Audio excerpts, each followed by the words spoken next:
afternoon, former chairman, delegates, fellow members and friends, and welcome to the 93rd Annual General Meeting of the Royal Scottish Country Dance Society and the Autumn Gathering here in Glasgow. This is our first full in-person meeting for 3 years.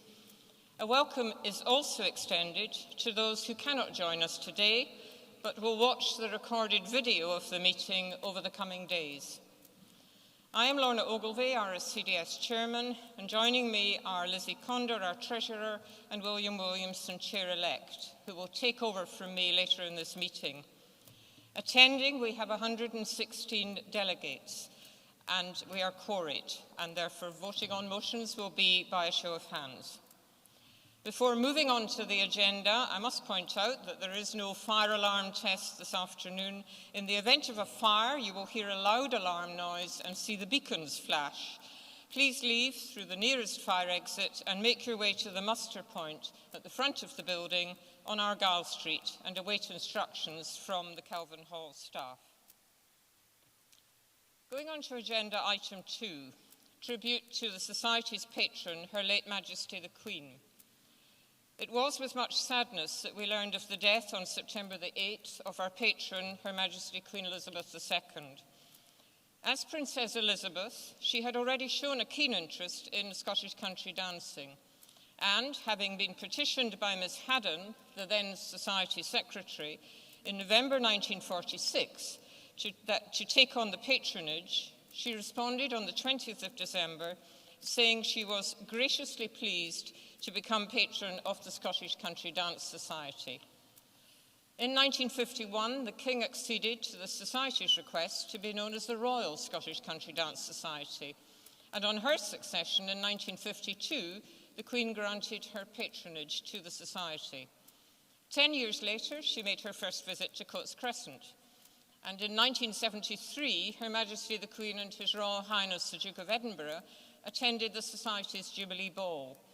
Her last visit to a Society event was in 2013 for the 90th anniversary celebrations. Our musicians have played often for the Gillies Ball in Balmoral, and Her Majesty has sent loyal greetings each year to be read out at this meeting. We have been proud and honoured to have her as our patron for 75 years, and we mourn her passing. Members have been asking questions regarding our patronage, and the following information came from Buckingham Palace this week. Following His Majesty the King's accession, the royal household will, over the coming months, conduct a review of royal patronage. The review will cover the organisations of which Her Majesty Queen Elizabeth II was patron. The royal household will be in touch with charities and organisations in due time. Until then, organisations are asked to update websites to reflect the late Queen was patron. Pre-accession references to indicate patronage can remain in place on letter-headed paper and printed material to avoid unnecessary waste. The King and Queen Consort are very grateful for the understanding of the many organisations involved, particularly at this early stage of His Majesty's reign, and the royal household is unable to enter into specific discussions, and it would be appreciated if organisations would be content to wait to be contacted rather than make individual inquiries. We go on to agenda item 3, apologies for absence.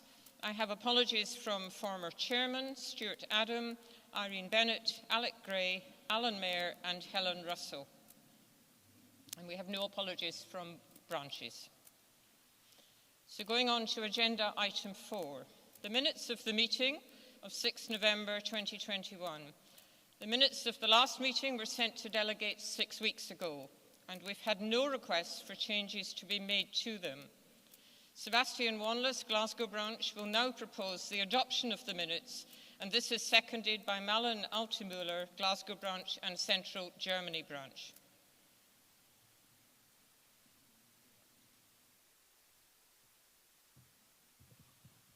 Thank you, Lorna. I propose the motion to confirm adoption of the minutes of the annual general meeting held on the 6th of November 2021. Thank you. And can we have a vote by show of hands to approve the adoption? Thank you very much. I declare, therefore, that the minutes of the meeting of 6 November 2021 are adopted as an accurate record, and I will now formally sign them.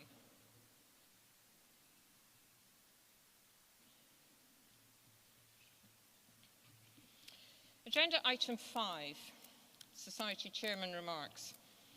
Reflecting on the past year, it has been evident that a full return to the dance floor, whether in classes or at events, happened gradually and quite differently as the lifting of restrictions varied not just locally but also nationally. Lockdown, due to the pandemic, brought the RSCDS family closer together than ever before, and I have so enjoyed hearing news about branches and their activities as these activities resumed. The incredible work done by local committees, teachers and musicians lies at the heart of our society and truly reflects the fun, fitness and friendship that we all enjoy. Thank you to all of you. The obvious pleasure in returning to winter school in Pitlochry and summer school in St Andrews was palpable as old friends met up, danced and socialised together. It was particularly pleasing for me to meet many of our younger dancers. They are the future of the society, and that included the very young in junior summer school classes. All of these activities run smoothly, thanks to the tireless work of our staff in Coates Crescent, expertly led by Claire McGregor, our office manager.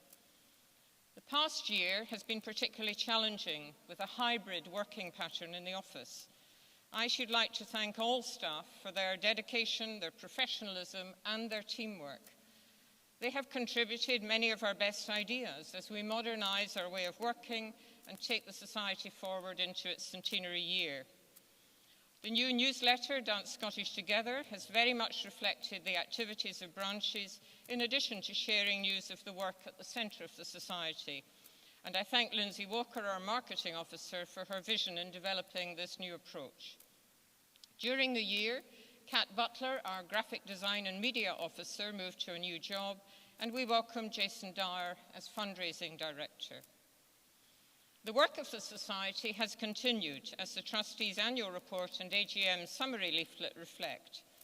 Board meetings remained hybrid, which allowed discussion for those unable to be there in person. Sharing the highlights of these meetings has, I hope, kept members updated. Additionally, there is a lot of ongoing developmental work that continues within the board and committees and working groups, and this will be shared in due course when it is complete. I should like to thank all board and committee members for their commitment during the past year. In particular, I thank Anne Taylor for her work as education and training convener, and Deb Lees for taking on the role at very short notice when Anne had to retire for health reasons. We welcomed 2 new conveners a year ago, Angela Young to Membership Services and Philippa McKee to Youth Services, both of whom have contributed much to the ongoing work of the Society. I thank retiring board members David MacDonald, Jane Meikle and Joan Nesbitt for their valuable contributions over the last 2 years. Richard Austin for his all too brief time on FGAP, the Finance and Governments panel. And committee members who have served their time are also to be thanked. Deirdre McCuish-Bark and Anne Robertson from E&T, Maureen Daniel and Paul McKnight from MS, and Malin Altemuller from YS. Additionally, thanks must go to Janet Johnston, Schools Director, as she hands over to Jim Stott, and William as Winter School Coordinator, who hands over to Fiona Mackey. My final thanks at the end of a very busy and at times challenging year must go to the officers, Lizzie and William, and Office Manager Claire, for their commitment, support, and to me, friendship. As Claire leaves us after 3 years, I know that we are losing someone who is a natural leader with the highest professional standards and a really strong work ethic. She will be a hard act to follow, and we wish her every success and happiness in the future. I am optimistic, and I believe that thanks to the immense work being done by everyone involved in RSCDS at every level, we're entering the centenary year not only ready to celebrate, but also to move the Society forward, adapting to today's instant communications world. Thank you to you all.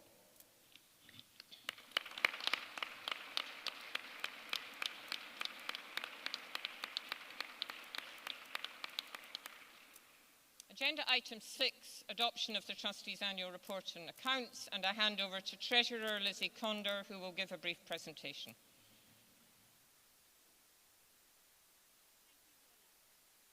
Firstly, I would like to thank my predecessor, Bill Kent, for his kindness and thoroughness in the handover of the role to me. I know that some in the hall will be disappointed that I do not have any boxes on stage with me this year. But again, following Bill's kind wisdom, I am taking my time before I try to emulate such spectacular presentation. I would also like to thank my gratitude to Lorna, William, Claire, Sandra, and everybody at HQ for all of their support during my first year in office. These financial statements cover the year the 1st of April 21 to the 31st of March 22 and show again how significantly the COVID pandemic has impacted on the Society's finances. The main source of the Society's income remains the annual subscription, and these financial statements again show the impact that the global restrictions have had on dancing, both on retaining and recruiting members. The year saw a further reduction in subscription income of over 12,000, or 7.5%, to 154,000. This income line does not show the benefit of the increase that was agreed last year at the AGM, as this increase came into effect in June 22, after the end of the financial year that we are reporting. The annual subscription alone does not cover the cost of the Society's charitable activities. So the Society has become reliant on running popular schools in order to be financially sustainable. The return of the in-person winter school in February, along with last year's autumn gathering, helped to deliver an operational deficit in the general fund that was 20,000 better than originally budgeted. However, it was still a deficit of over 100,000. The return of a full programme of events this year will help reduce the operating deficit, but with a smaller than pre-pandemic summer school, and unfortunately potentially train strikes impacting on this event, we are still forecasting that we will be operating at a deficit of around 72,000 for the year ending 31st of March 23. Another full programme of events the following year, combined with seeking further efficiencies in how we operate, should, I hope, allow us to see the Society break even in the year ending 31st of March 24. However, delegates, I must advise you all that the Society is operating at the limit of its financial resources. Without further income generation, then the ability of the Society to do more for its members or further the promotion of Scottish country dancing and music is very constrained. For a charity reaching its centenary, the Society only has a modest endowment at 1.3 million, which generates on average £25,000 of income a year. At this size, the endowment does not allow us to rely on it to be funding regular activities of the Society, as it's not big enough to be really looking at diversified investing to protect it and buffer the Society from the headwinds of the market cycle. While in the year that we're reporting, the endowment did see gains of 89,000, this was 100,000 less than the previous year due to the volatility that we saw at the beginning of this year. That volatility has continued throughout this financial year, with two further downturns in the value of the investments, and a calendar year-to-date fall in the Society's investments of 12.2%. Additionally, compared to most charities, the Society currently only receives a small amount of its income in donations or grants. Now, the benefit of regular donations or legacies can be seen in the restricted funds, where further income was received from the estate of the late, much-missed Maureen Haynes. While under accounting rules, we have to recognise all of that income in the year it's received, and therefore it does look like the Society made a surplus in the year of 24,000. The expenditure and therefore the benefit from these funds is restricted, and therefore we will only see the benefit in future years. The Haynes Awards, along with the Aitken Head and Duckett Head scholarships, did enable 30 young people to go to summer school this year. And these funds will continue to support young people going to summer school for the foreseeable future. So, while the financial outlook is challenging, the centenary is a chance to reinvigorate efforts across the world to recruit new members and raise the profile of the Society's charitable activities across Scotland and beyond. I take hope from the enthusiasm of members' responses to the Society's fundraising campaign in 2020. Those donations were crucial to enabling the Society to survive the pandemic and also support the innovation in the way that we reached out to members over the pandemic. Through the generosity of members who can give regularly, as well as the Society appealing to the wider Scottish diaspora who may wish to support the evolving tradition of Scottish country dance and its music, we can sustain and grow the Society's activities. Today we are launching the Friends of the RSCDS, a new regular giving scheme that is open to both members and non-members to support the RSCDS to a more secure financial future that will enable the Society that we all love to do more both for its members and also the wider community as it moves into its next 100 years. Thank you.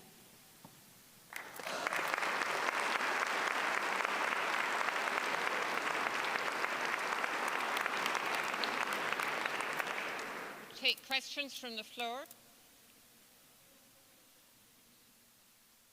There's a microphone coming. I should like to ask the Treasurer, what percentage of the legal fees paid in the last financial year was spent on legal advice, that caused the removal of the magazine editor from the management board? I hope that if the motion 8.2 is passed and the rules amended, that this would mean that the magazine editor would be eligible to stand as an elected committee member as well as being editor, a situation for which there is a considerable precedent. It's unclear why the management board did not interpret the rules themselves on this issue last November, instead of seeking and paying for unnecessary legal advice. I would therefore ask the Treasurer again, can you tell me what percentage of the legal fees paid in the last financial year was spent on this legal advice? In the previous year, the legal expenses were about £13. Over previous years, it's been less than 300. This year, it was almost £5,000, which is a very considerable rise. Thank you. Ladies and gentlemen, I think it's more appropriate that I answer this rather than asking Lizzie to answer it. I think most of you are aware of what happened, and I was hoping I wouldn't have to give you more detail, but I feel I now must. I was asked a question whether it was legal that the magazine editor could hold two roles. And I could not take that decision to the board for them to make a decision, as has been suggested, for the reason that Fiona was still on the board, was the first reason. The second reason I couldn't take it to the board is that I had not made the original decision. It was made before I took over as chair. And the third reason is that I am not a legal expert. And so I felt that the fairest thing to do to make sure that I got the correct answer was to go to the lawyer, which I did. The lawyer looked at it all. He gave me the decision that yes, it was the magazine editor post had been accepted before the trustee one, and that therefore Fiona's position as a trustee should not have occurred.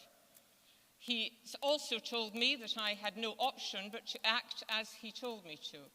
And I also have to tell you that two other lawyers involved with the society, not paid by it in this sense, have also said exactly the same to me. I had no option, I acted legally, and I acted fairly. I will also have to say that I approached the Treasurer to ask for permission to go to the lawyer, and it was given. Bill Cant was Treasurer at the time. What happened thereafter was, I'm afraid, that a number of members did not accept the decision, and this was a decision. The lawyer came to the board meeting, and no board members spoke up at that point against the decision or what I had done. So other members decided that they would prolong this and kept asking more questions that needed legal answers, and I had to go back to the lawyers. And so that is why the bill is higher. Had they accepted the decision that I made and that I was told I had to make, we would have had only one single payment. I am very sorry that I'm having to bring this all to you, but I think it is only fair that you know exactly what you did. There is an irony there that I was trying to be fair by taking that original decision. It was dealt with under the rules that were there at that time. I was told that I had no option, and therefore it was dealt with in the legal context at that stage. Later in this meeting, you are voting for an amendment to the regulations. Various things have happened over various years at different times, and that amendment will, yes, of course, allow Fiona, should she wish, to apply to stand for the board or for committee at the next AGM. I hope that will answer the questions, and I would say, I very much regret that I have had to say all of this, but I have to respond when I'm asked, and that is the basic answer. Are there any other questions?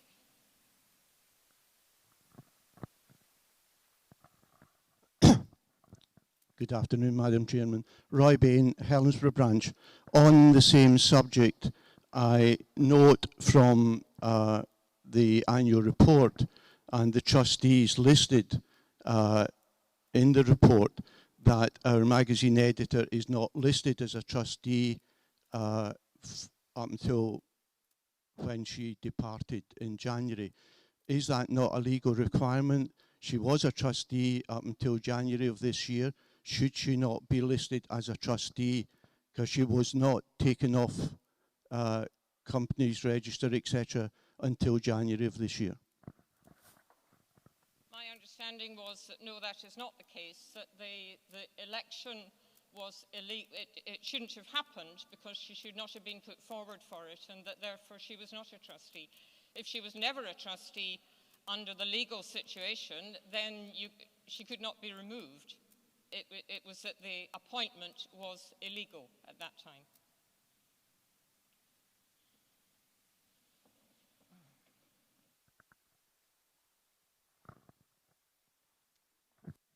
Jimmy Hill, representing the Carolinas branch and Brighton. I feel very strongly about this, as most of you will know, I used to be editor of the magazine. I was the first editor. I've done 2 spells as editor, but when I was the first editor, I was also on the management board. That was with the blessing of this meeting. It was with the blessing of the then chairman, and it was with the blessing of Lord Mansfield, the then president. How is it possible that I was not illegally on the board, but for some reason Fiona Grant was decided that her appointment to the board was illegal? That's my first point. My second point is our rules and procedures allow for any question or clarification that is needed for the chairman to consult with the president or with past chairman and anybody else. Did the chairman consult with the president? We know that the procedure to remove Fiona Grant took place before the AGM last November. Did the chairman consult with the then president, any past chairman, or anybody who was on, for example, the original management board? The editor of the magazine, as I know, it's an extremely onerous task.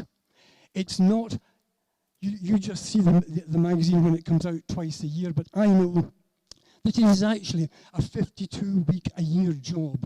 You're thinking about it all the time, and in the run-up to publication, it's more or less a 24-hour job. I also notice that in the current annual report, there is no mention of the contribution and the hard work of the editor or the editorial board. So, Madam Chairman, did you consult before asking for solicitors' advice? Thank you. First of all, can I say that at the time that Jimmy held these roles, the rules were obviously different. The lawyer made it very clear to me that all he could do was look at our rules and procedures as they stand now. And they will be changed later in this meeting. I'm assuming that the motion will go forward. And then it is a different ballgame in terms of people standing later on. The answer to the second question is no, I went to the lawyer. I am not a lawyer. I did not understand what I could or couldn't do. I wanted to know what I could do, what I couldn't do, and what I had to do. And the only person who could give me that advice was a lawyer, because this was a legal constitutional matter. And if I could have gone to the President, but in the same way as asking the board, they are not legal experts. And so I went to the lawyer, I got a straightforward advice that I had no option. Because Fiona was not should never have been officially standing as a trustee, this removing is a different matter. It's a subtlety within the law, and I acted by what I was given and the advice that I was given.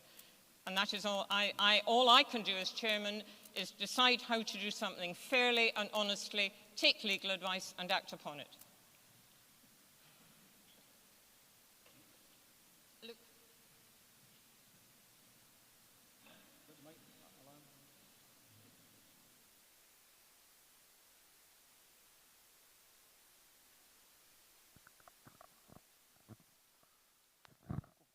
First of all, oh, can you hear me? First of all, I'd like to say a word in support of the position of the board, and you had to act on legal advice. If the board had decided not to act on legal advice, I'd be voting to remove you all as a breach of trustees, as a breach of faith. That being said, as you've mentioned, we are going to move on to debate and vote on a motion on exactly this. Can we just move on? That's my question.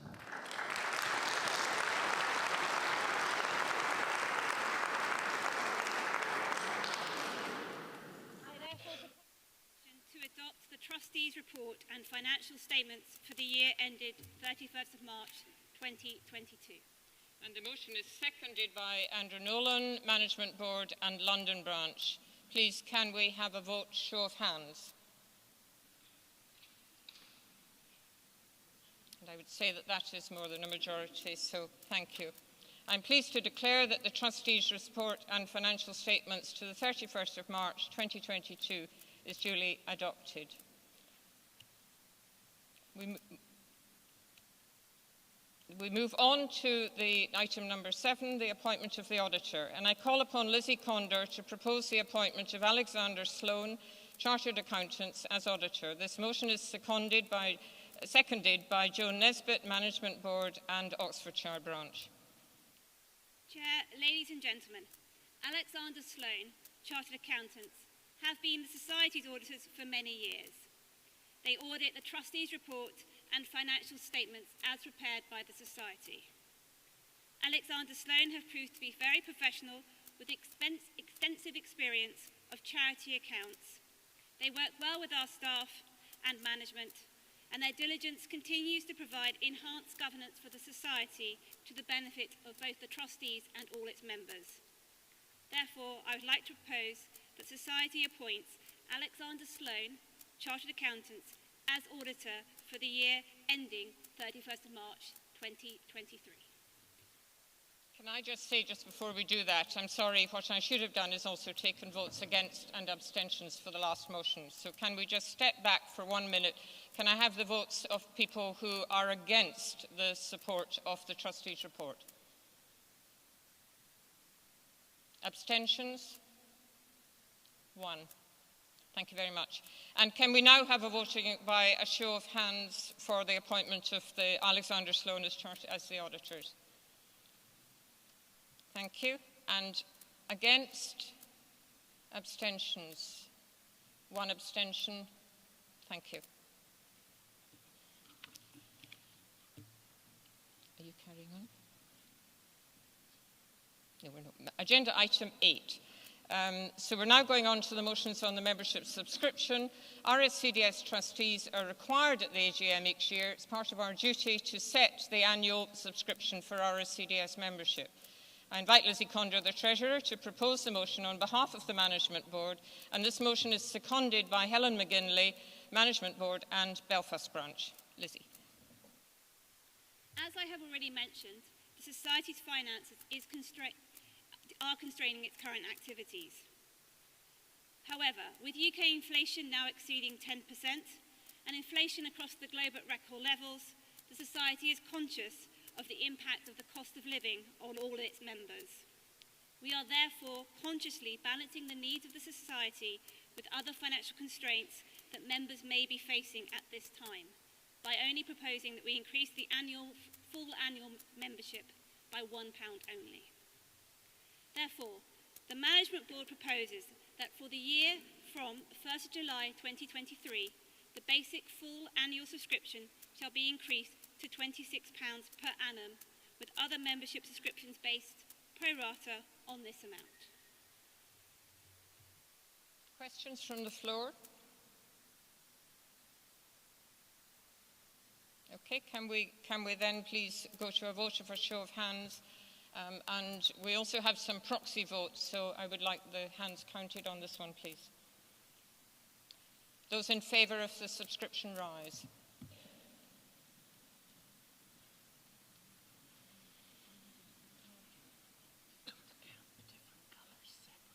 Well, that's what Linda's going to do. If you just put your hands down for a moment, ladies and gentlemen, please. We have to. Several delegates have different numbers of votes, so we have to count the different cards separately.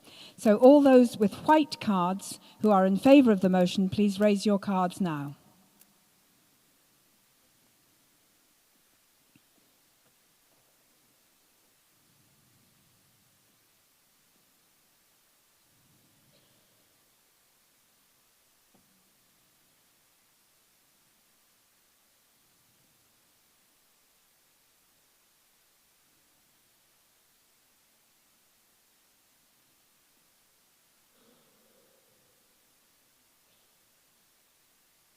Okay.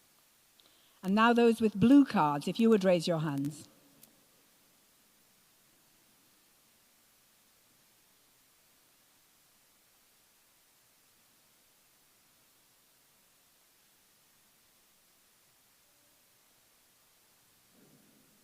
And those with yellow cards.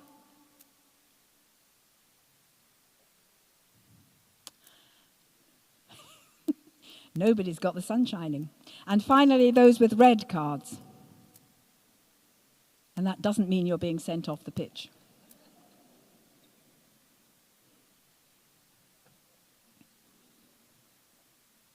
Okay. All right. And those with white cards who are against the motion.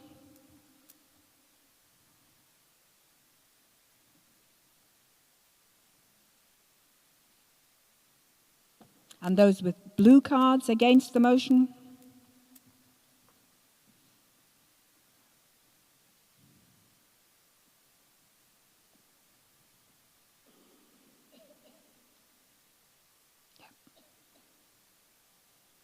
Those with yellow cards against the motion. And those with red cards against the motion. And are there any abstentions? Those with white cards, blue cards, yellow cards, red cards.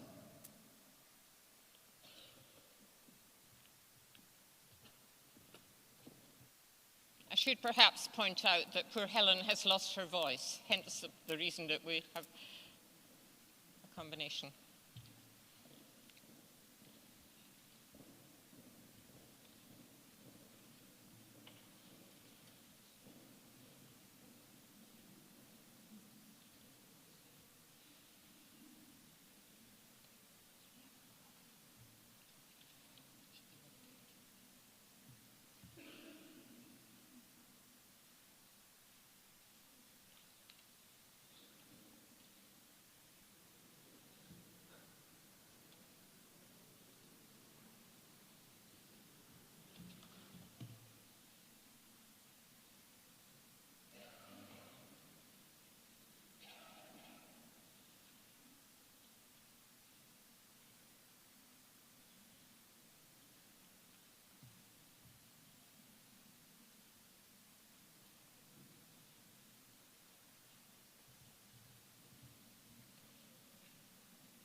So I can now declare that the motion is duly adopted with 212 votes for and 52 against. Thank you. We now move on to 8.2, amendments to the words of the RSCDS Rules and Procedures.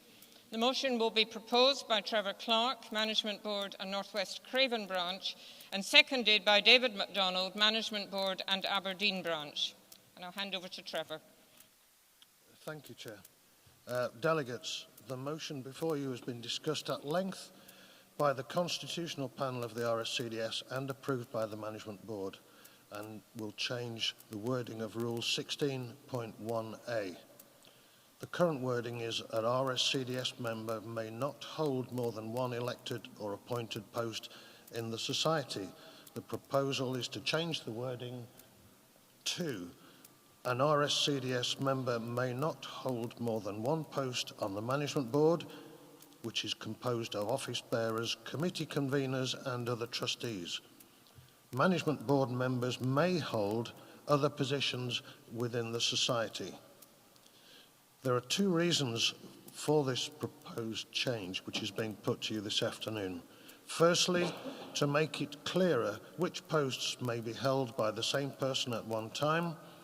The current wording can be seen as ambiguous and mentions appointed posts without defining whether the appointment has been made by RSCDS members or by the Management Board. Because of this lack of clarity, there has in the past been some inconsistency in interpretation. Secondly, the proposed change gives greater flexibility. In recent years, there has been a reduction in the number of people volunteering to take on roles in the Society, and this trend is also being found in branches worldwide. The proposed change to Rule 16.1a therefore gives the RSCDS greater flexibility in its appointment procedure, whilst at the same time removing any ambiguity created by the existing wording. And we urge you to vote for this motion. Thank you. Do we have questions from the floor? Jimmy?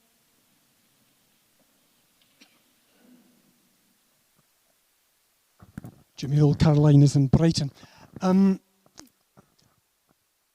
Due to the wonders of medical science, there are still some of us around today who were on that first Management Board 20 years ago, myself included.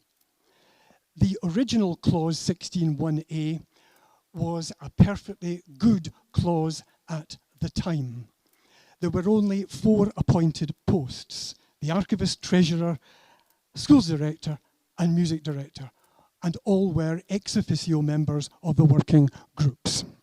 Sorry, I don't mean the working groups, I mean the standing committees. Since then, there are a lot more working groups and appointed posts. So I accept that more clarification is required. However, the wording proposed, I would like to oppose, and I would like to encourage you to oppose it and ask the Management Board to go home and think again. Because what it allows, Management Board members may hold other positions. This means that one person may be a member of membership services, youth, E&T, and the Management Board all at the same time. And we cannot have that. We cannot have that. We cannot allow a situation where a very small number of members can dominate any one committee. So I would like to get back to the original intention of the original clause, which I agree needs clarification.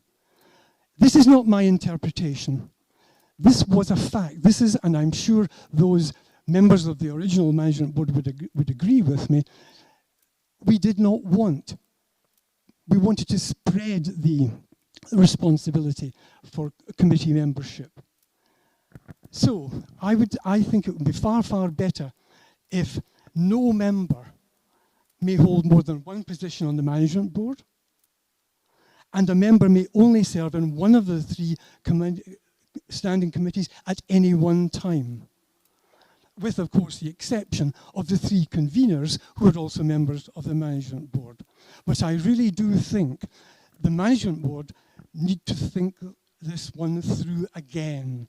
I don't think the wording proposed is, it allows too many, it allows people to stand for more than one committee and the management board at any one time. And I don't think that's really what we want. So I encourage you all to vote against this and ask the management board to think again. Thank you.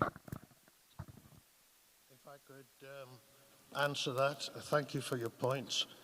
I think, however, your arguments are erroneous. The Constitutional Panel and the Management Board discussed this at length. Additional posts that you mentioned are appointed by the Management Board. So the flexibility that this change allows will not produce the situation that you're envisaging.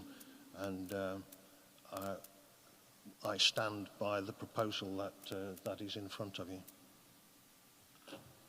Any other questions?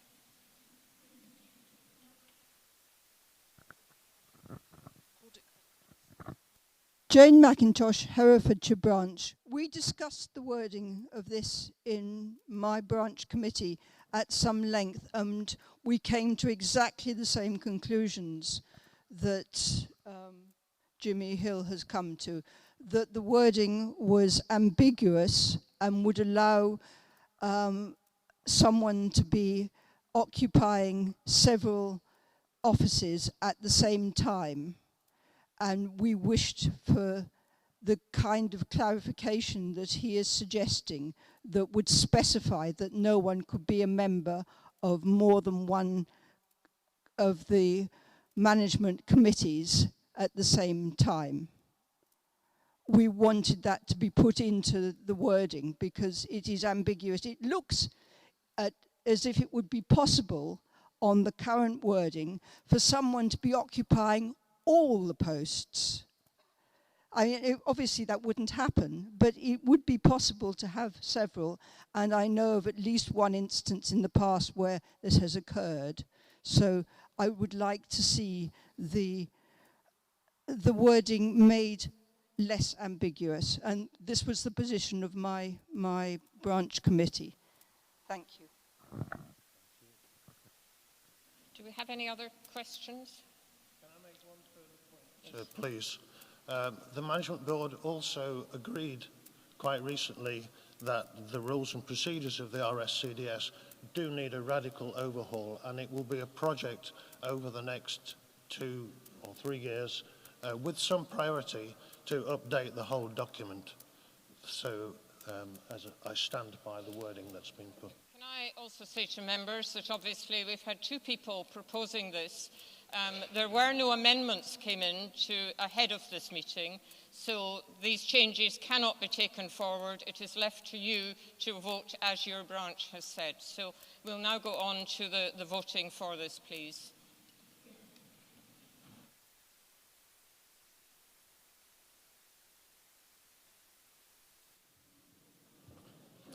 So first of all, can we have the delegates voting for the motion, those holding white cards?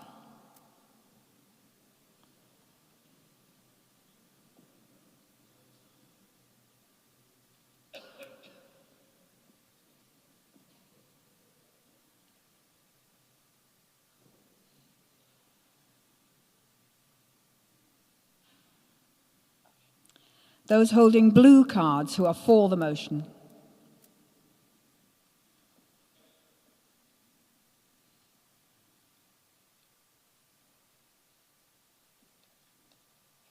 Those holding yellow cards for the motion. And those holding red cards for the motion. Now, those holding white cards who are against the motion.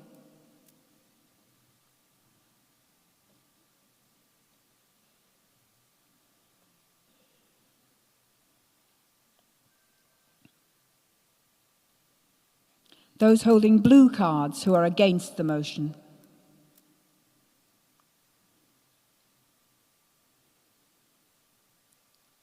Those holding yellow cards. and those holding red cards who are against the motion.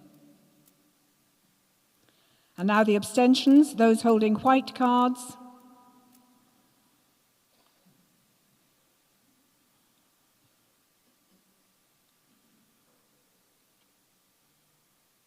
Blue cards. Yellow cards. And red cards.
The motion is therefore duly adopted by 209 votes for, 40 against and 14 abstentions, and that passes the 50% rule. Thank you.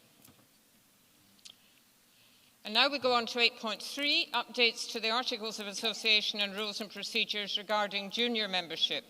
The motion will be proposed by Jane Rose, Hearts and Borders Branch, and seconded by Kate Gentiles, Cambridge and District Branch. Jane. The RSCDS Hearts and Borders Branch proposes the introduction from 1st of July 2023 of non-subscribing junior membership for children under the age of 12. It would be free for children under the age of 12 to become a non-subscribing member. Details of the resultant changes to the articles have already been sent to delegates. Thank you. Do we have questions from the floor?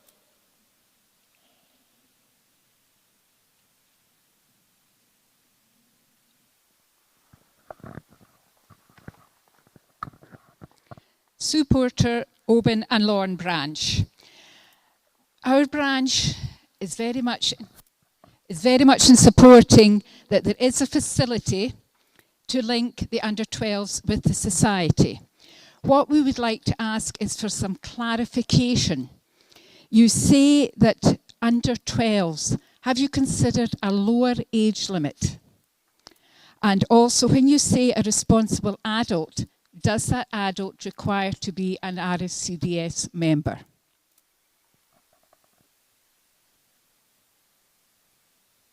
I don't mind.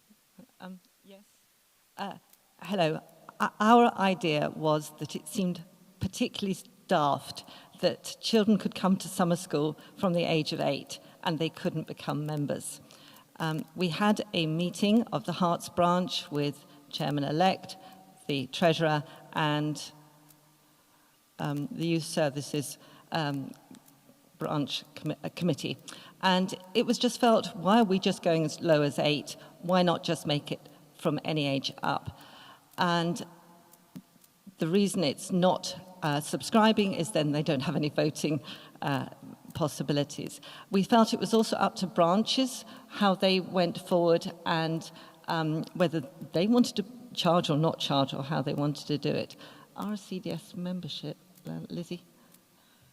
Well, the answer would be that the person needs to be is a guardian. That guardian, we'd hope that guardian would be a member, but there's not necessarily a requirement for that guardian to be a member. Can I also add in that I know there are people in this hall who teach young children who are really kind of, if you like, sort of nursery, bottom years of primary. And they might be people who come along to a class, who might be willing to be there under a responsible adult, be part of the group, and could be our future membership. But their parents may not be members, and therefore I think that was another aspect of saying it wouldn't necessarily be a parent who was a member, because it would give us access to children under 12 who were keen to learn to dance, but who weren't already within the family, if you like. Just my opinion. Those doing medal tests as well, they could become members if they wanted to. Do we have any other questions? Yes.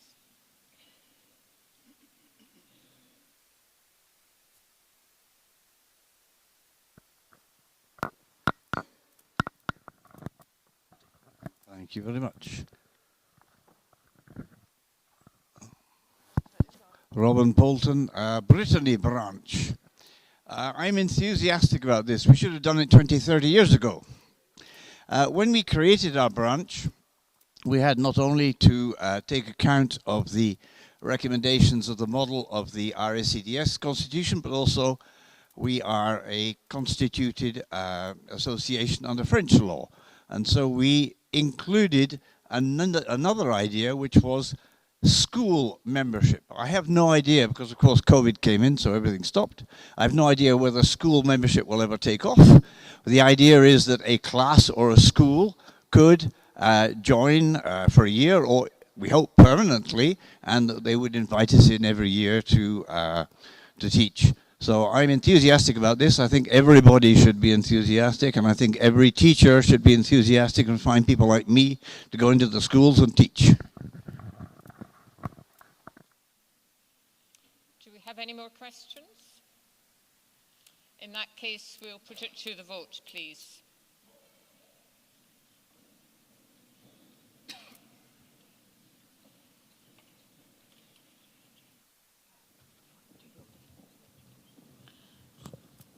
So those delegates who are voting for the motion, who are holding white cards, please raise your cards.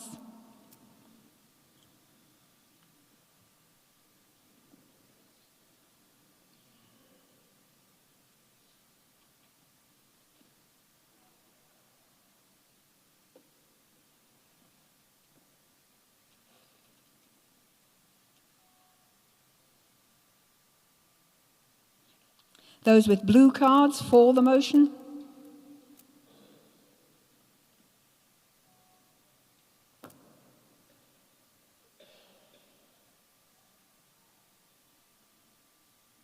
Those with yellow cards for the motion. And those with red cards for the motion. Those voting against the motion who are holding white cards, please raise them now. With blue cards who are against the motion, and yellow cards, and red cards. And are there any abstentions? Those with white cards first. Blue cards. Yellow cards. And red cards.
The motion is duly adopted with 242 votes for, 15 against and 4 abstentions, and this passes the 75% majority that is required for something that changes the articles. So thank you very much.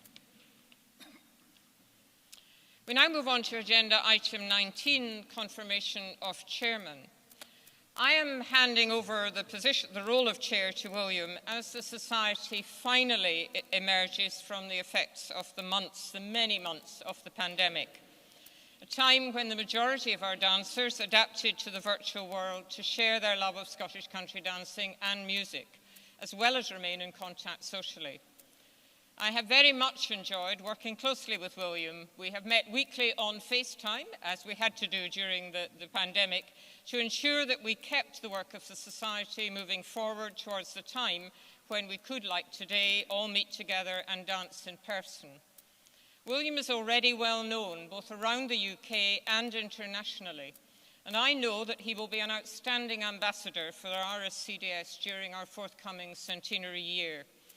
I also have every confidence that he will carry the team through what will be the next few challenging months as Claire's replacement is appointed.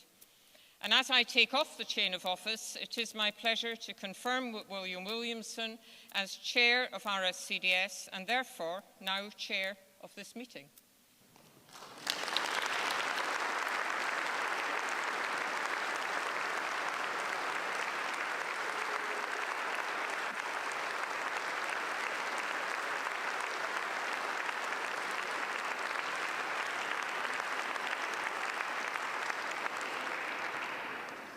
Ladies and gentlemen, the thought of having a chain round my neck fills me with dread. It's like you own me for the next 2 years, and I'm very happy that you do. I have to say something about Lorna to begin with. Ladies and gentlemen, I hope Lorna was dealt the most terrible pack of cards you have ever been dealt. 2 years of COVID, all changing, nothing happening. She could have sat on her hands. She certainly didn't. I can assure you of that. My inbox is there to prove it, ladies and gentlemen, I can tell you. You have taken us forward with everything in the world seemed to be collapsing left, right and centre. And I know, and Lizzie knows, just how much work you have done. You give me credit for some. Lorna, you must take all the credit for the last 2 years. It's been very difficult. Thank you for everything you've done. I sincerely hope you will enjoy some time to yourself now, because, ladies and gentlemen, I can confirm that without payment, Lorna has virtually done a full-time job for the last 2 years. So enjoy your time off, enjoy all these other skiing and exciting things you do. Don't throw anything out yet. I may be on the phone on Monday, all right? But ladies and gentlemen, we have one or two little things. Would you please join me in saying a huge thank you to Lorna Ogilvie.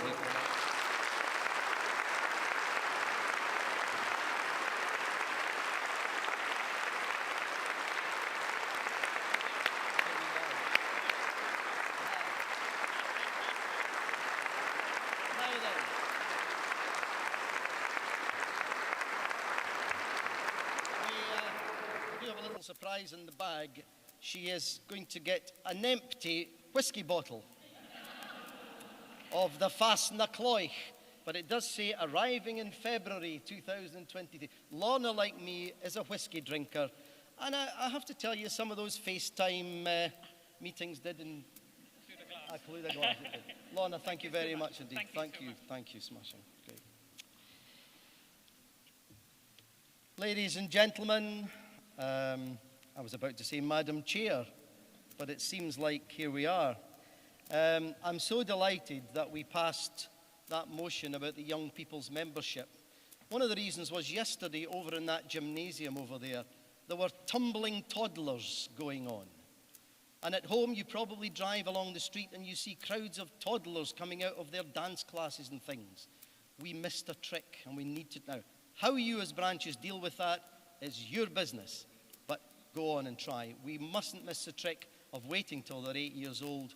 They're all doing other things. I'm excited about that. The root and branch review of the rules and procedures less excites me, I have to say. Look at that lot sitting there laughing their heads off. But anyway, we'll get there. How wonderful it is to be here in the great city of Glasgow, ladies and gentlemen. The dear green place, as it's fondly called, where it all began almost a century ago. It goes without saying that I am proud and humbled to accept the position of chairman of the Royal Scottish Country Dance Society. And it's thanks to a Glaswegian that my lifelong love of Scottish dancing and its music began. One was my maternal grandfather, who had that wonderful sense of humour and a very strong right hand when he needed it, but that's another story. When I started school in Dumfriesshire, at the age of 5, my teacher was Mary McHugh. Her husband Donald taught in a local secondary school. Both from Glasgow, but moved to Dumfries to further their careers. Crucially, both were RSCDS teachers. And we all of us learned dancing from that very first week at primary school. Mary had a strict but caring manner when teaching and always a sense of humour and fun when inspiring the dancers. This without doubt came from her Glasgow upbringing. I hope she would be proud that one of her primary one dancers is now in the chair of the society. And I'd just like, while I'm here in Glasgow, to say thank you, Mary. In 1923, when Michael Dyack of Patterson's Publishers here in Glasgow called a meeting of interested parties to look at the possibility of forming a Scottish country dance society to promote Scotland's social dances and its music, I wondered what their ambitions were for the organisation. How did they see Scottish dancing playing its part in the life of the population? Had they any thought that it would one day become a worldwide phenomenon?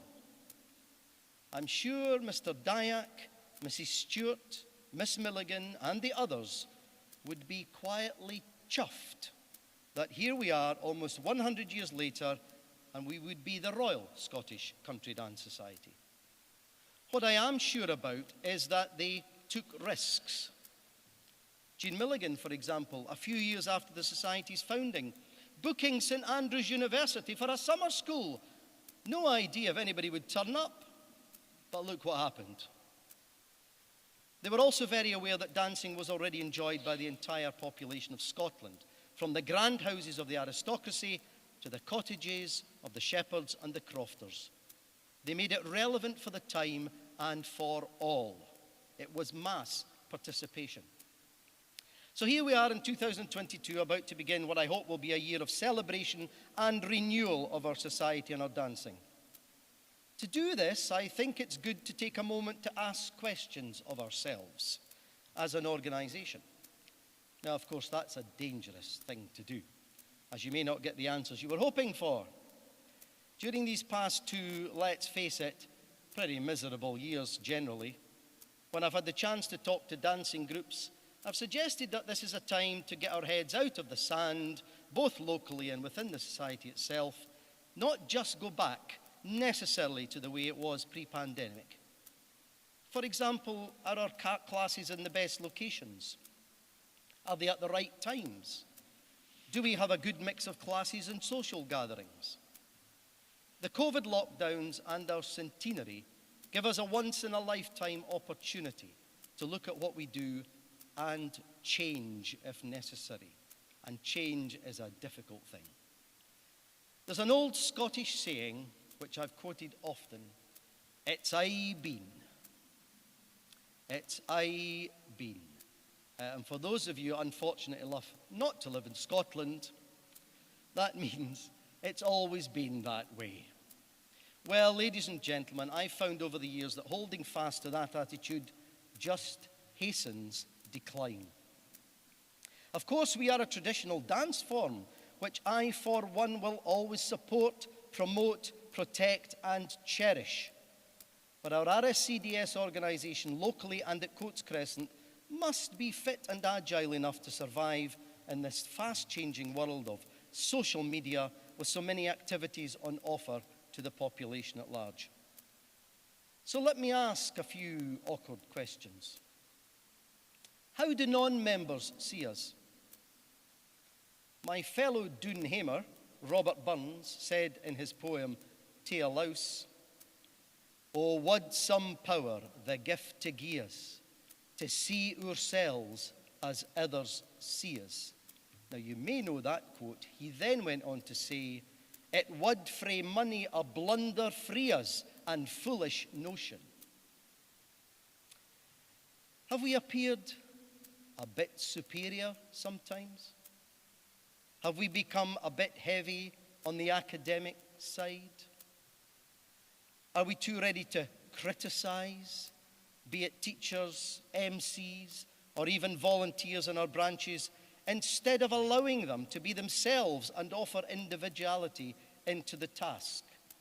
I was at a dance a few years ago, and I saw two people coming in, and they stood and immediately looked around, saw them having a chin wag. They looked miserable, fed up, angry. So I went over and I said, you all right? They said, no, the raffle table has always been over there. I think we have all met these people. Well, let's get away from all of that. Are we in danger of driving our society down what I would call a cul-de-sac, where we have a form of traditional dance that we happen to perform in kilts, well, the men do, but that has lost all its links with our roots and mass participation? Do we allow our new teachers to be involved in a rota, for example, locally? Now I can almost hear the voices off as I speak, and the cry is, standards. Well, let's, ladies and gentlemen, be a broad church. In fact, it is our duty to be a broad church, in my view.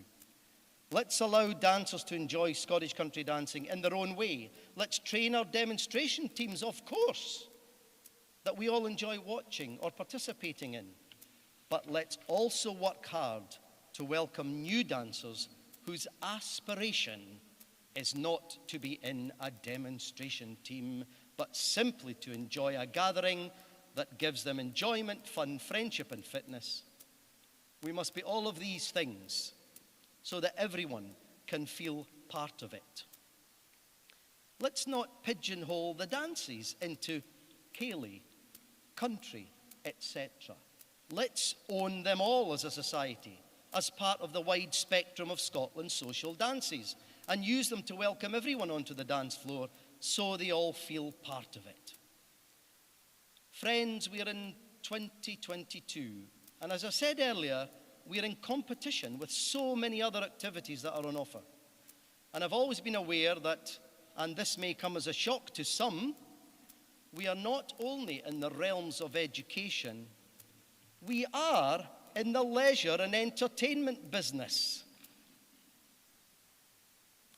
A very good friend in my own branch said to me once, never forget, William, that for the majority of the folk here in the class, they're primarily here for a good night out, to meet and have a chat with their friends, to have a cup of tea and a biscuit at half time, and the dancing maybe creeps in fourth place. We owe it to look after these people as well. It's easy for us who enjoy travelling to dance at great events like the Autumn Gathering to forget that for the majority of our members, it's simply about turning up week by week at their class to enjoy dancing and socialising with friends. And when members drift away for whatever reason, or are no longer physically able to join in, let's keep in contact with them and organise events for them to attend. I know some branches do this already. Let's encourage them to remain members or become friends of the society, but still feel part of it. I'm delighted that Lizzie, the Treasurer, is already looking at the new innovative ways of raising funds, and as you've heard, along with Jason, our fundraising manager, are launching the Friends of the RSCDS today. So it gives people an opportunity to contribute a wee bit more to the organisation we are all part of. And I'd like you to form an orderly queue as you go out to sign up to Jason. I believe that many of your best friends are your dancing friends. I've often asked, what do I get for my £25, as it was? Well, my answer is quite simple and often overlooked. The RSCDS has given you friends. probably your best friends. Always there to support and reliable. Many of us have met our partners on the dance floor. That must be worth 25 quid. That's me had it. Okay. And we must not be afraid or proud to shout about that. In so many ways, it's the RSCDS that has given us these opportunities throughout the world. I know this is a difficult time, with what seems like brick walls at every turn. It may seem to be a strange time to be launching such a scheme as the Friends scheme, but I believe we provide a wonderfully healthy and inexpensive activity for people to join. If you look at other similar organisations, you will find that is the case. Earlier this year, at my local branch AGM, I was talking about the £25 as the branch was doing that, and I had been looking through a lot of other societies, sort of comparable size and so on. And I mentioned at the AGM that the Clydesdale Horse Society was an example of this. Only to be followed by a lady who put her hand up and asked why I thought that our dancers were comparable to the Clydesdale Horse Society.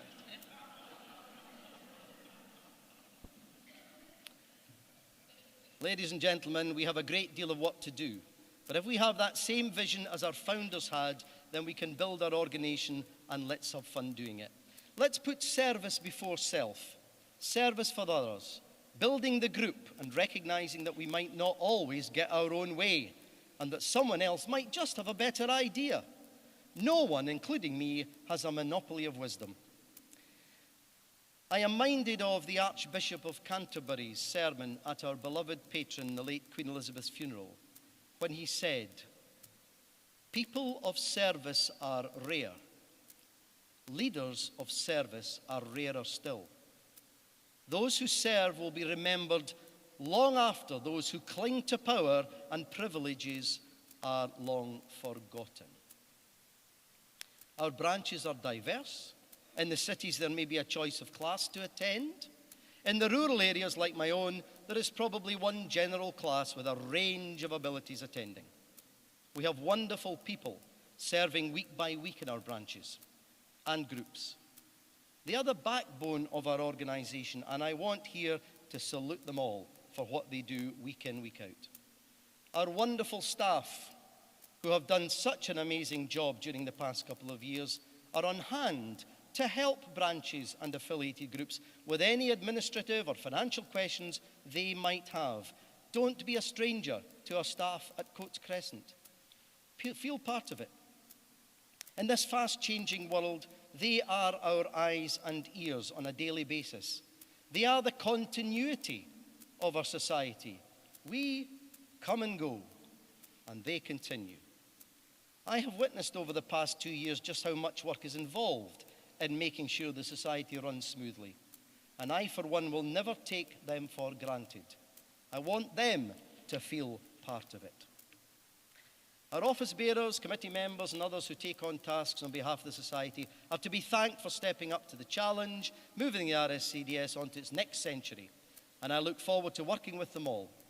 It's been particularly pleasing to see so many standing for committee this year. I'm also delighted that Gary Cool, if you agree in a minute, will be the chair-elect for the next 2 years. Gary has a young family, works full-time, but I am determined that people such as Gary should be able to play a full part in the running of the society. Gary and I will do all we can to meet and support as many of you across the world as we can during the centenary year.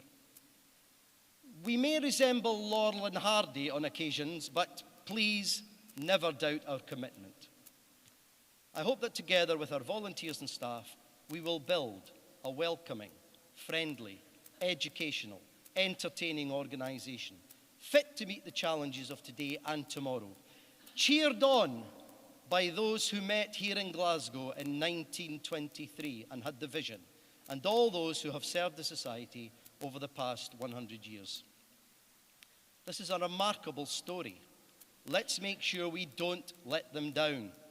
Let's reach out to our communities with that message of fun, fitness and friendship, endeavouring to deliver on all three. As we look forward to this centenary year, I hope wherever you are dancing in the world, that you will feel part of it, that you will feel part of our dancing family, that you will be part of helping to build our branches and groups. Let's reach outwards and proudly become that welcoming, friendly, educational, entertaining organisation we all want the Royal Scottish Country Dance Society to be. I sincerely hope that soon all of our dancers will be free to join us and be part of our family again. It's said that people make Glasgow. It's also true that people make the Royal Scottish Country Dance Society.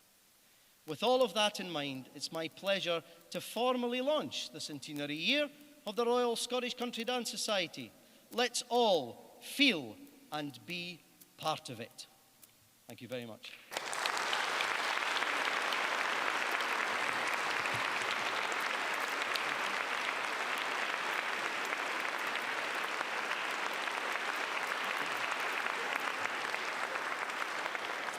Now, ladies and gentlemen, I get the nice bits of the meeting to deal with. So the election of the Management Board. The Chair-elect, as you have heard, pleasure to confirm Gary Cool as Chair-elect. Members of the Management Board, no election was required, so Stephen Hartley and Fiona Miller will be joining the board for 3 years.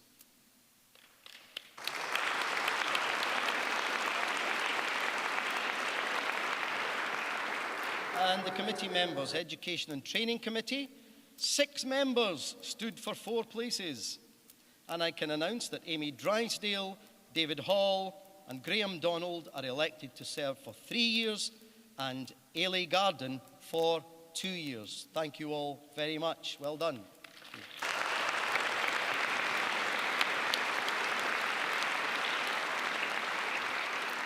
Membership Services Committee, a single nomination for this committee, and I'm delighted to say that Jeremy Hill will be joining it for 3 years. Jeremy's somewhere. Thank you very much, Jeremy. There he is. Good.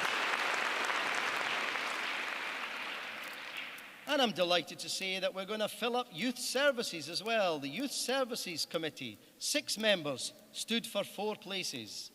And I'm delighted to say that Shona McFadgen, Sarah Oswald are elected for 3 years, Zoe Hill for 2 years, and Erica DeGanis for 1 year. A huge thank you to you guys. Well done.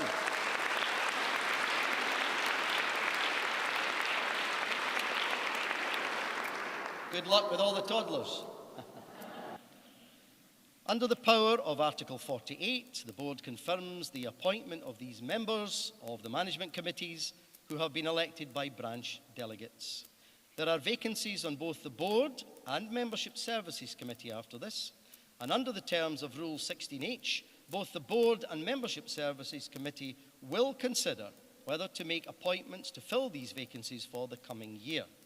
Any such appointment will be subject to confirmation by the Management Board. I congratulate all successful candidates, join the Management Board and committees. Very much look forward to working with you all. We've lots to do, and if you were unsuccessful, please do consider standing again. Ladies and gentlemen, will you please thank all of them for their work.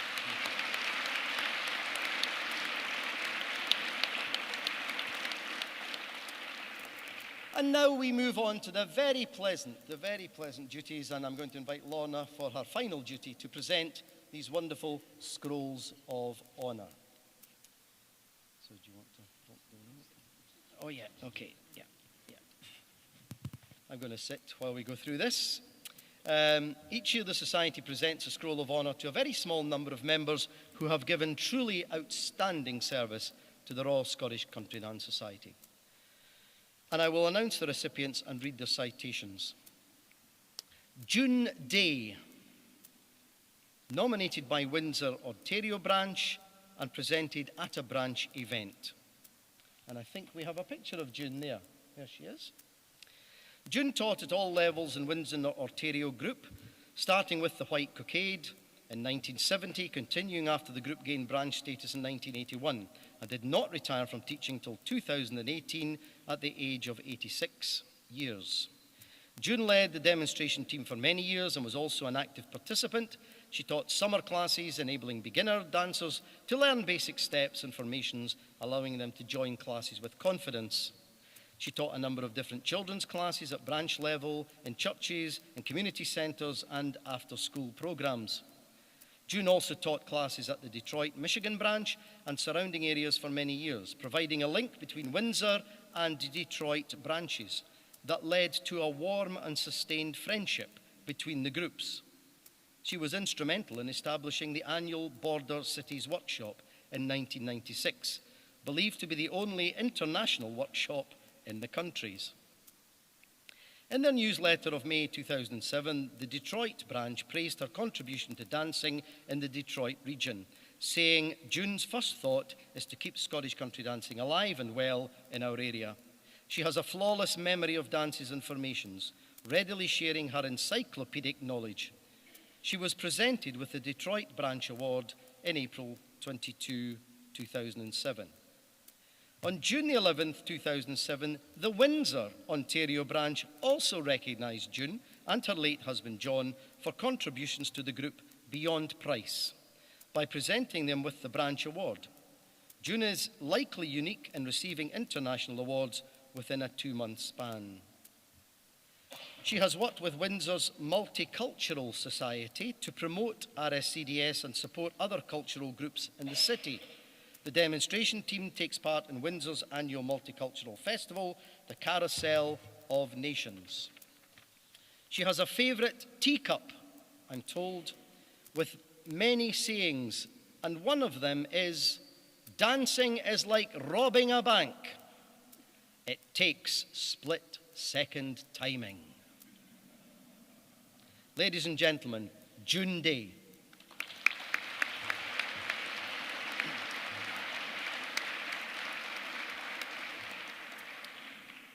We now move on to a fairly well-kent character to some of us, Fred Moyes, a musician, nominated by Kitchener-Waterloo branch and presented with his scroll at a branch event.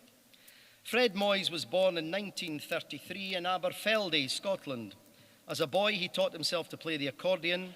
In 1958, he became a fully qualified RSCDS dance teacher under the watchful eye of Miss Milligan, his examiner. At the time, Miss Milligan commented on the fact that he had played the piano for Miss McLaren, RSCDS teacher, when her regular pianist, Miss Carney, was absent. She told him that she was glad he didn't play the accordion. There's a change for you. Which, in her opinion, jigged the Strathspeys. Fred wisely didn't mention his love of the accordion, particularly to Miss Milligan. In 1987, after emigrating to Canada, he started playing almost exclusively for Scottish country dance classes and soon became the resident musician for Hamilton RSCDS Monday Night Advanced Class.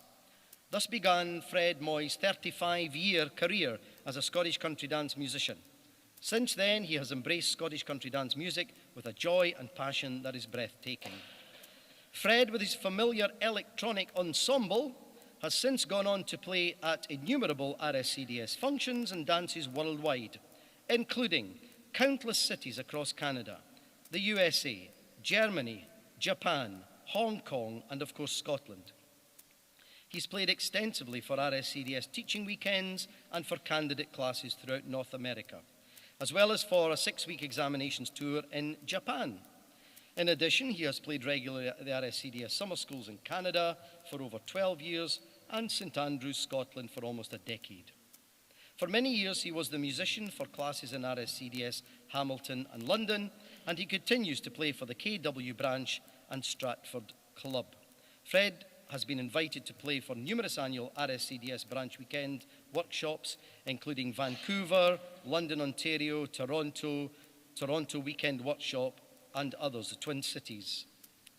He is the resident musician at many annual dances and weekend events, including the Youth Ball in Toronto and the Stony Lake Weekend, where he has played since its inception over 20 years ago.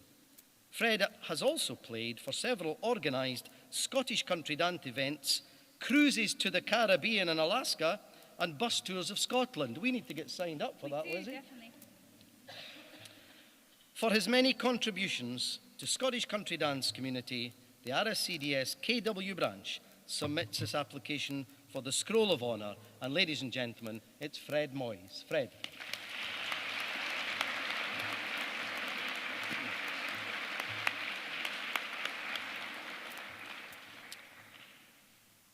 And now we come to some folks here in attendance. And what a wonderful, wonderful group of people I'm about to introduce to you. Keith Rose, nominated by Milton Keynes branch. Member of RSCDS Bedford, 1990, and served on the committee. Member of RSCDS Milton Keynes, 2022. Served on Membership Services Committee, 2014 to 2017. Has produced 15 diagrams to accompany RSCDS Book 48, published in June 2014. This was the first regular RSCDS publication to have diagrams. Keith has gone on to produce diagrams for all RSCDS books ever since that date. Keith started dancing with Cambridge Scottish Society in 1973. Dancers have been using diagrams since 1955, when pilling in a stenciled form first appeared. Keith, through his knowledge of computing and love of dancing and a forensic understanding of dance construction, has taken producing diagrams to an art form. First diagrams requiring computing knowledge were compiled in 1991. Keith has, to date, created over 5,700 diagrams for Scottish country dances. These can be found on Strathspey server. When provided with a copy of the original instructions, Keith will quickly and efficiently respond to a request to produce the diagram to accompany any new dance. Since 2010, Keith has procreated several hundred each year. Indeed, a formidable task. All the diagrams are proofread by his wife, Helen. Thank you to you too, Helen. His diagrams are referred to the world over, as access to them is freely made through Strathspey server or Scottish Country Dance Dictionary. Dance programs can be formed at the press of a button, and once the description is ready, preferably from the original description, the diagrams act as an aid memoir, allowing dance events to run more smoothly, as dancers can simply glance at a dance diagram to remember the order of the figures before dancing it. Keith's work has become an invaluable tool, and the many hours of his time and expertise given freely to the love and furtherance of Scottish country dance should not go unrecognised or unrewarded. This makes him a worthy recipient, ladies and gentlemen, of the Society's Scroll of Honour. Please say thank you to Keith Rose. Can we get the microphone? Alan, the microphone. Could we have the microphone down here, please? The microphone. Could we have... Oh, you can go there. You can go there. It's okay. Hello. I'd just like to say thank you, first of all, to Pilling for providing the initial idea. When I started drawing diagrams, his little green books, they contained sort of 700 or 800 diagrams, which was the common repertoire. But with many more new dances being devised, there seemed to be a need for up-to-date diagrams to be produced. And it seemed to me that the best way to do this was to have a database of diagrams which you could select and produce individual dance sheets for an event. So I started drawing these diagrams for our local branch in 1991. Over the years, I slowly added to the number of diagrams, and then in about 10 years ago, Anselm Lingnau from the Strathspey database, I offered him my diagrams to put on the database. I then had 1,600 diagrams. He readily accepted these, And over the years, I've added to those. A couple of years later, I was invited to join the Membership Services Committee after having provided diagrams for Book 48. And since then, it's really taken off. I've now got 6,100 diagrams. I add to them by the week. And a big thank you to my wife, Helen, who checks them all. Thank you.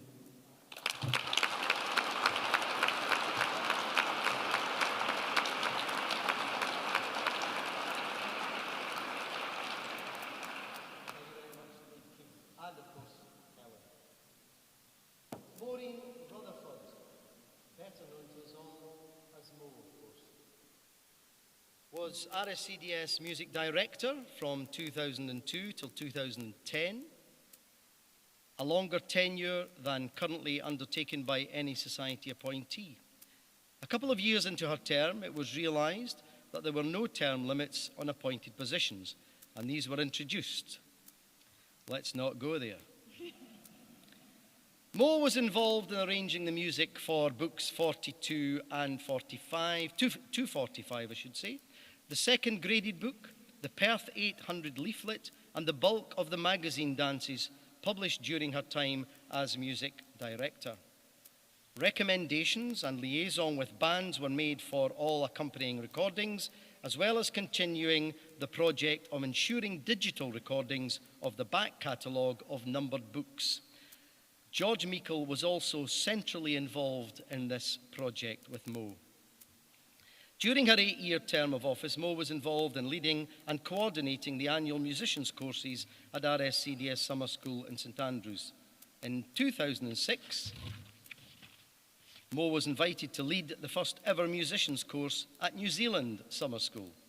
And she was invited back again in 2009 to lead the course at that year's winter school.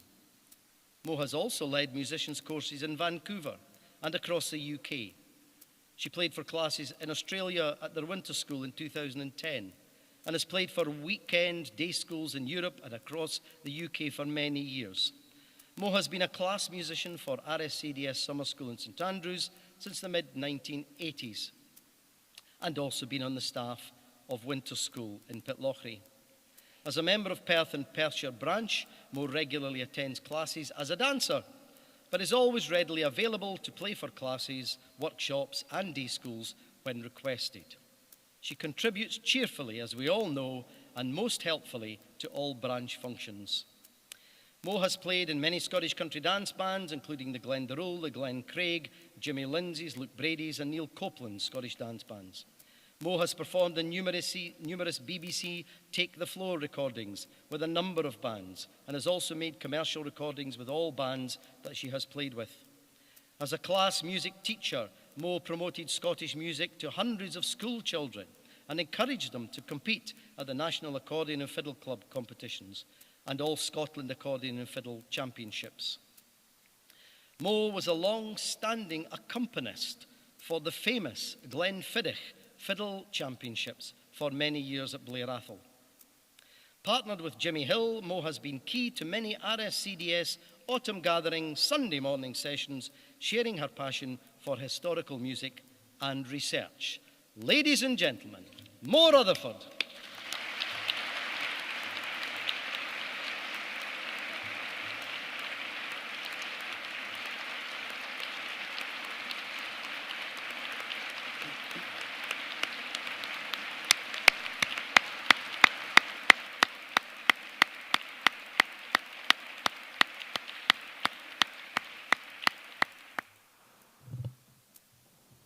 Dearly beloved.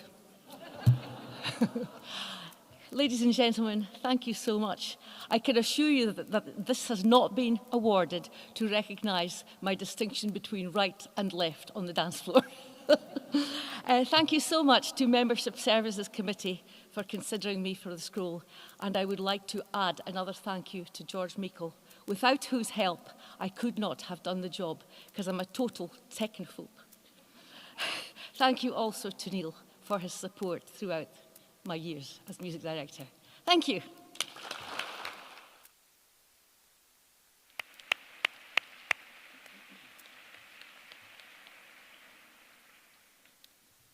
And finally, ladies and gentlemen, another familiar face to us all, Anne Taylor, nominated by Banffshire Branch.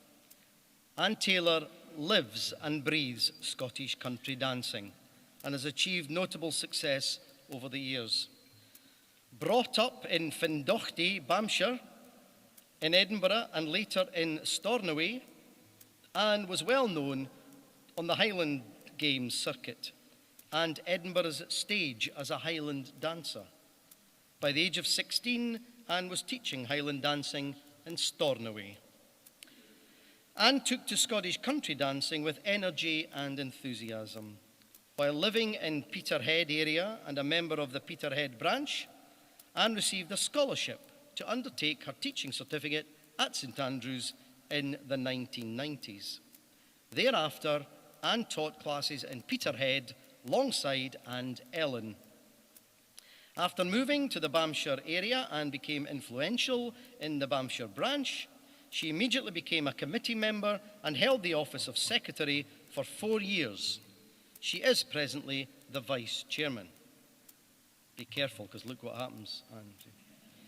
During her years in the branch, she was instrumental in the publication of 2 books of dances and 2 CDs to celebrate the 75th and the 90th anniversary of the branch. These have both proved to be very successful internationally. When the Murray Festival folded in 2015, the Banffshire branch made the decision to keep the dance section of the biennial festival alive.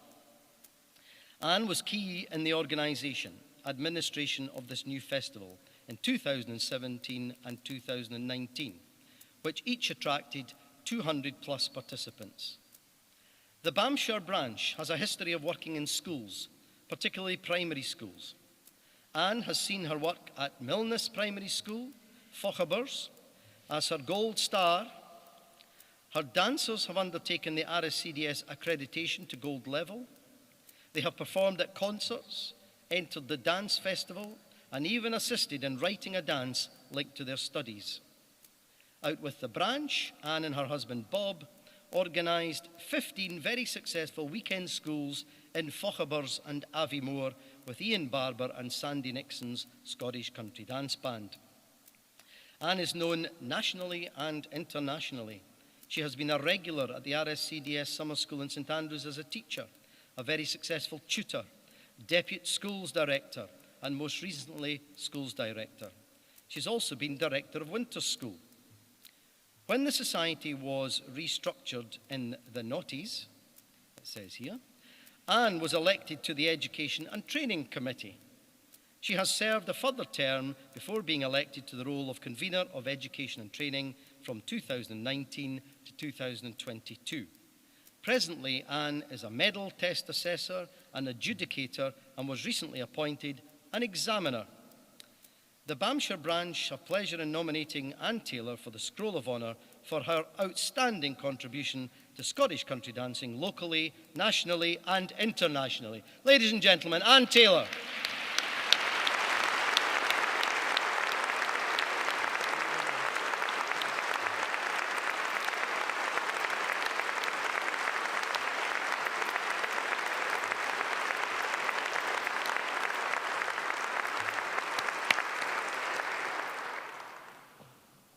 I didn't expect I had to say anything, because normally you don't say anything here.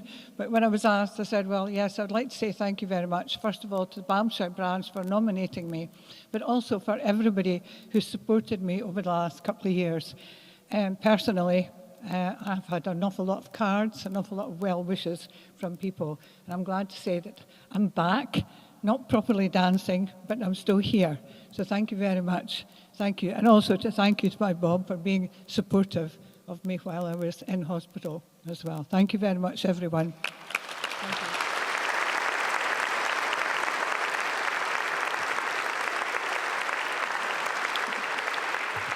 you. Ladies and gentlemen, we congratulate all our scroll recipients, and I thank Lorna very much for presenting these. Thank you for doing that, Lorna.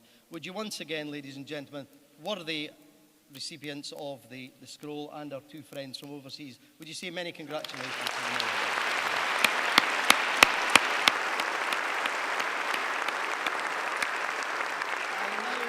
now move on to item 13, where I call upon Neil Copeland from the Management Board and the Perth and Perthshire branch to give us a vote of thanks. Thank you, Neil.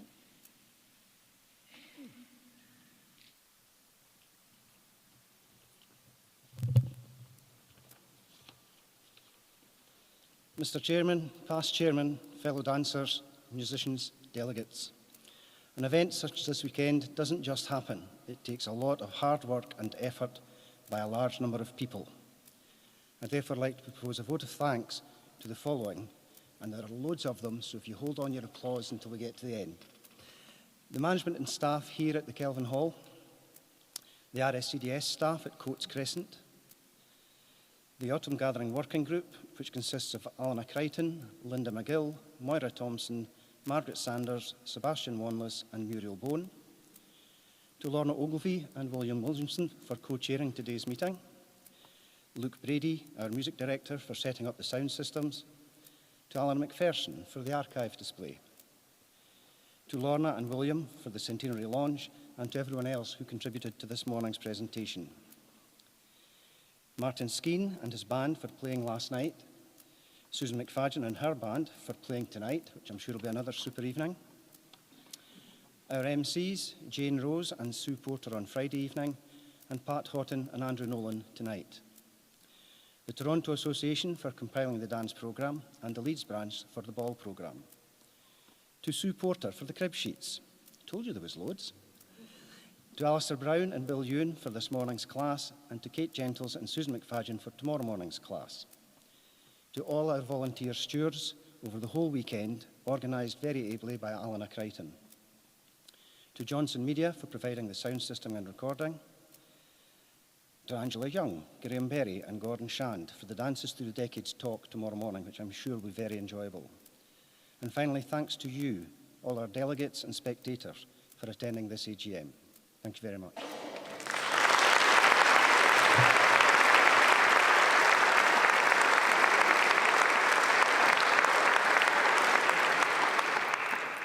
Thank you very much indeed, Neil. Well, before I close the meeting formally, ladies and gentlemen, there's one other presentation we would like to make.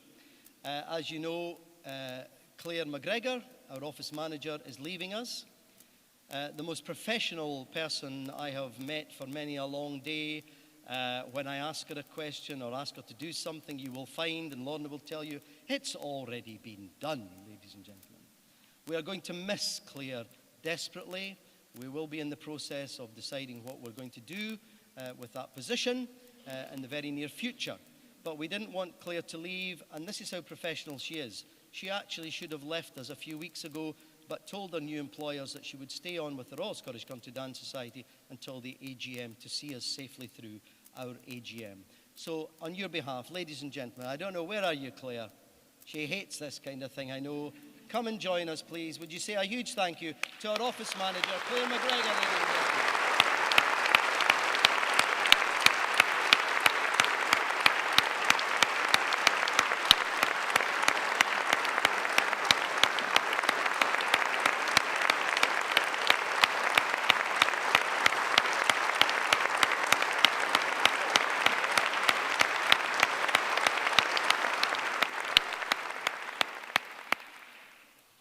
I just wanted to say thank you so much. I've been getting lots of lovely emails, lots of lovely gifts, so I really appreciate it. I've had a lovely, just over 3 years working with you all.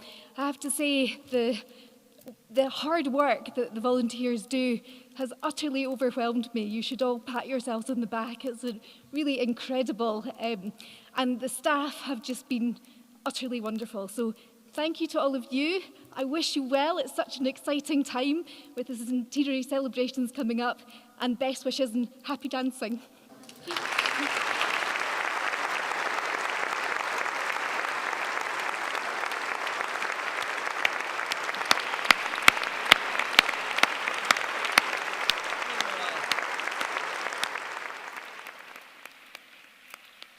And off she goes with our very best wishes to Stirling University. I hope you have a great time there. Sorry when Lizzie and I stood up that we looked like the new cabin crew for Loganair. Sorry about that, ladies and gentlemen.